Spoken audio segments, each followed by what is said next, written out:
What's up everybody, Mikey Cologne here, and in today's tutorial, I'm going to take you behind the scenes of how I shot this beautiful flower.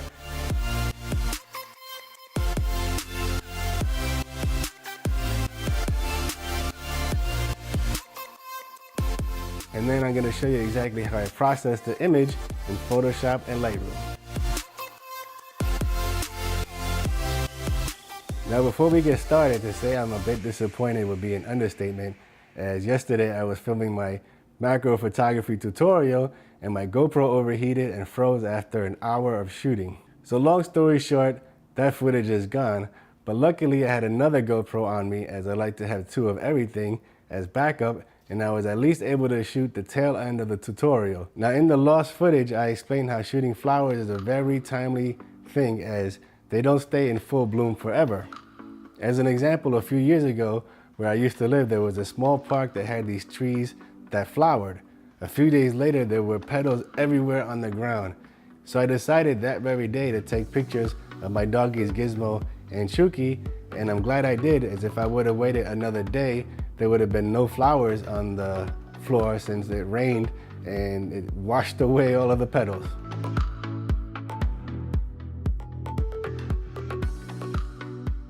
So fast forward to the other day and I noticed this cool looking flower. I decided to shoot it with natural light and with one bare bulb speed light. Now I say bare bulb because I didn't use any modifiers to soften the light, because when I use only one flash with no modifier, you can see how the light is kind of harsh.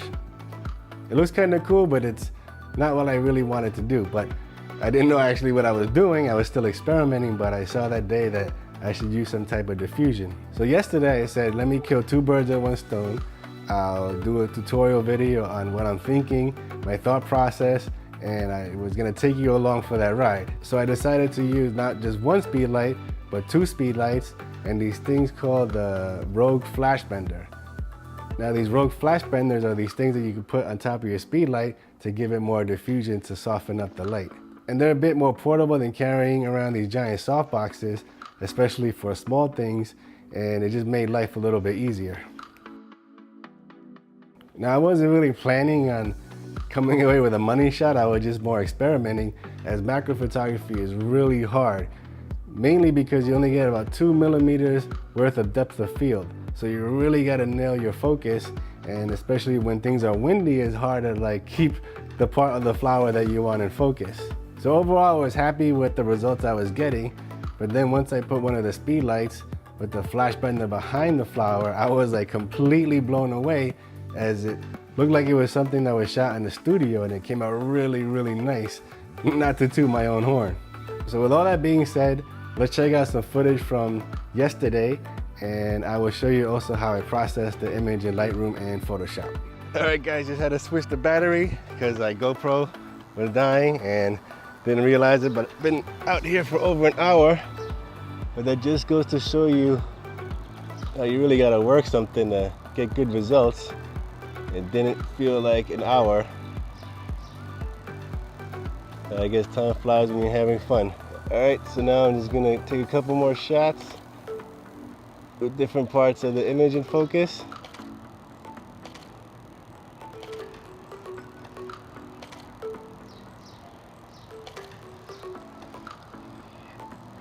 Now while we're here, and before I call it a wrap, I'm just gonna shoot a couple images more head on. I'm gonna have to move the background light. I'll take a shot so you can see what I'm talking about.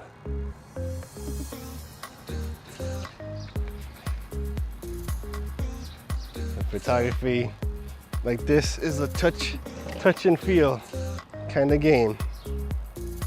Next time I'll know. Quarter power. Right now it's overcast, and f/29 1/125th of a second at ISO 800. All right, let's just take a shot, see how the background's looking. All right, pretty good. Only thing is the back pedal gets kind of lost in the background. I don't want to hurt this guy. Let's move it down a notch, that back pedal, and move it down too much. See if we can floof it up.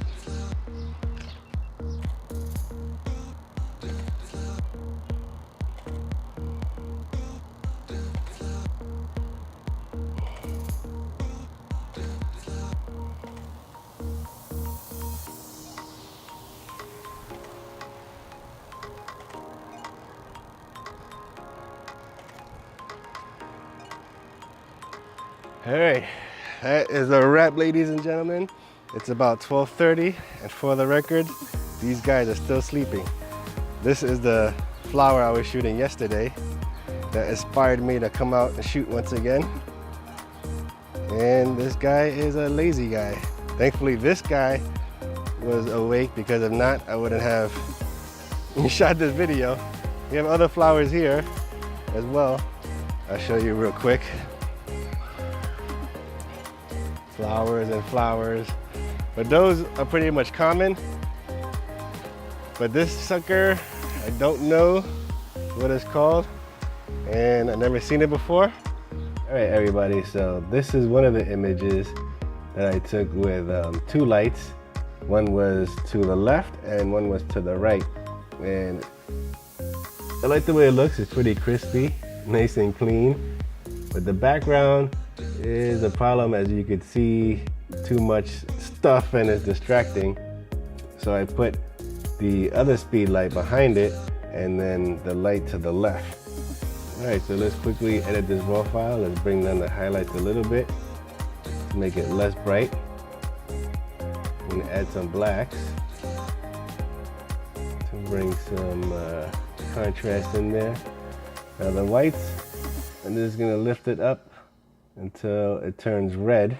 So what I did was I held the J button down, and wherever is red means it's pure white, and wherever is blue is pure black. So why do we care about having black and white in the images? Is we need enough contrast so when we print it out, it doesn't look flat.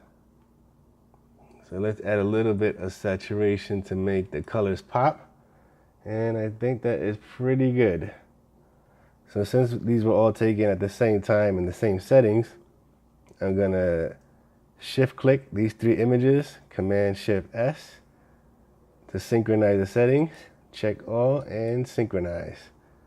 So the reason why you want to shoot manual flash and manual, exposure settings is because of this very reason.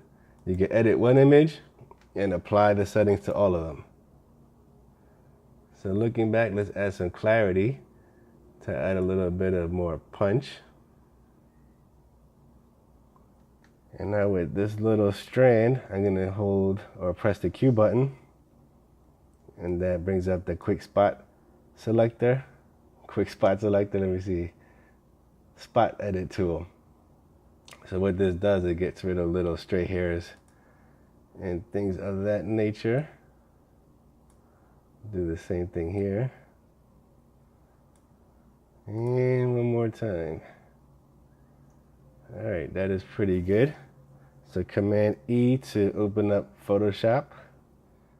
All right, now we're in Photoshop, and I'm gonna right click over here and make the background light gray so we can see what we're doing. And the crazy thing is, we're using external lights outside. It's like we have a portable studio anywhere. So let's double click this to unlock the layer. Clicked it one too many times. You could do Command J to create a copy of the layer, because you never want to work on a master copy. And let's just create a new layer by clicking this little icon over here on the bottom right. So I'm gonna hit the I for eyedropper, or don't know the exact name, hold on, before you guys kill me, eyedropper tool. So I'm gonna sample the colors around here to make sure it's the same color. B for brush, I'm gonna right click, make sure hardness is 0 to make it nice and soft. And that's a good brush size. I could also use the bracket keys to paint. So right now the opacity is 50, so we're gonna make it 100 because I was doing something else the other day. And let's just paint away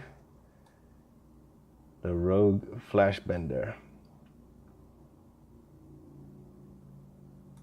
Now that is pretty good. Now I'm thinking, do I want to keep the leaves or not? I think I'm gonna delete this one. Not necessarily delete, but brush away. And I'm holding the bracket keys down, or I'm tapping it to make it smaller. Now over here we have this patch of white.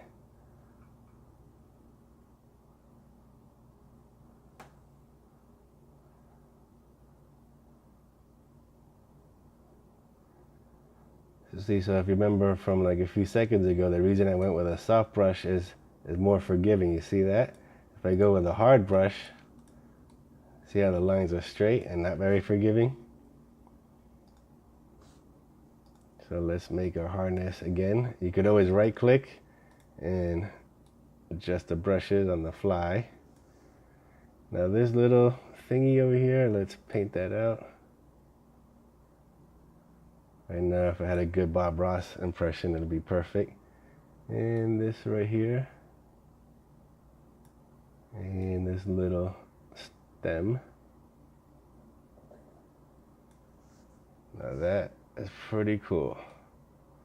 It's like a studio outside, unbelievable. And then the thing is, I wasn't really setting out to do this. It just happened to be I was playing around, and I guess it just through playing around you learn. And the other point that I made was, when it comes to photography, you really have to experiment and make a lot of mistakes, because if you're not making mistakes, that means you're not learning. And shooting macro photography is like really hard because you have such little depth of field, something like 2 millimeters to work with, and the closer you are to your subject, the less depth of field you have. And I'm just painting away or painting white. And actually, I didn't make a copy of the layer, but that is okay. Now the question is, do we want this leaf or not? I think not. Let's create a new layer, and I'm just gonna paint over it.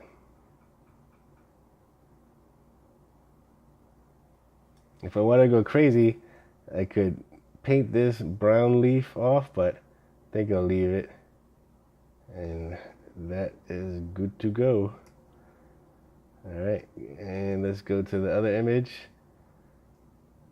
I'm gonna double click to unlock, make a new layer, and paint away the stuff we don't want. Now, this was a super easy setup to do outside, and it was actually a lot of fun. The only thing is that it started getting really hot, as it was like 90 degrees, and I don't know the humidity level, but that's why I was like super frustrated. I was there for like over an hour and that footage is gone. But I guess that gave me another reason to do another macro photography tutorial. But at least I had something that you guys could see behind the scenes.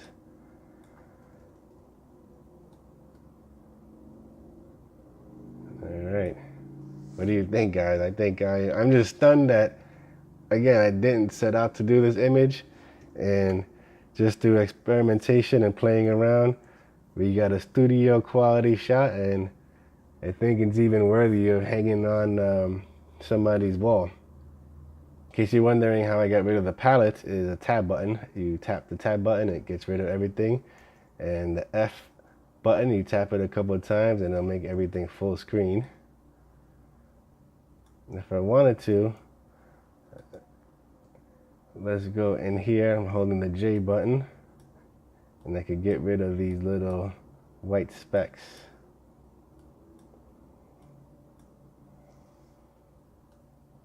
Yep, Command Z to undo. And if you hold the space bar down, you get a little hand tool to move things around. Tab to hide everything. I'm gonna right click the side. Select custom color. Let's select this. And now we have full screen goodness.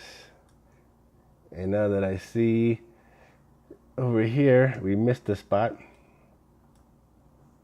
So let's go in and paint. All right, that's pretty good. Let's go to the other ones.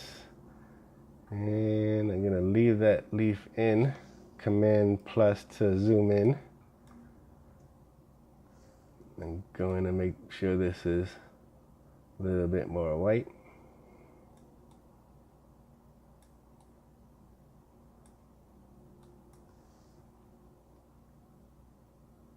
Now I'm just looking over here. It's like, do I leave it out or do I leave it in? Let's just get rid of that. So S for clone stamp.